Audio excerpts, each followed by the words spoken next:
نحمده ونصلي على رسوله الكريم اما بعد فاعوذ باللہ من الشیطان الرجیم بسم اللہ الرحمن الرحیم۔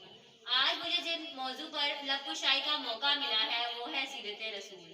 بنجر دلوں کو آپ نے سیراب کر دیا،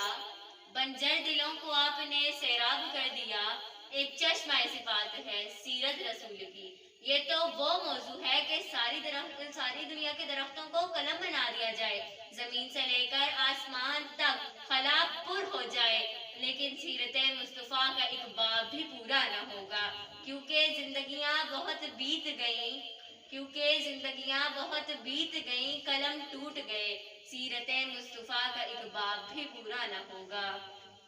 حضور کی آمد سے پہلے جہالتوں کا دورہ تھا، انسانی قدریں ناپید تھیں، انسان گروہ در گروہ میں تقسیم تھا، انسانی تعصب عروج پر تھا، کبھی پانی پینے پلانے پہ جھگڑا تو کبھی گھوڑا آگے بڑھانے پہ جھگڑا، یوں ہی روز ہوتی تھی تکرار ان میں، یوں ہی روز چلتی تھی تلوار ان میں، انسانیت امن کی متلاشی تھی۔ تو پھر رحمت خداوندی کو جوش آتا ہے، انسانوں کو ظلم و جہالت سے نکالنے کے لیے، ان کے زخموں پر مرہم رکھنے کے لیے، ان کے دکھوں کا مداوا کرنے کے لیے اللہ تعالیٰ نے آقائے دو جہاں کو مبعوث فرمایا اور فرماتے ہیں کہ وَمَا أَرْسَلْنَاكَ إِلَّا رَحْمَةً لِلْعَالَمِينَ۔ میرے نبی کی سخاوت سب سے زیادہ سخی تھے، جرت میں سب سے زیادہ قوی تھے،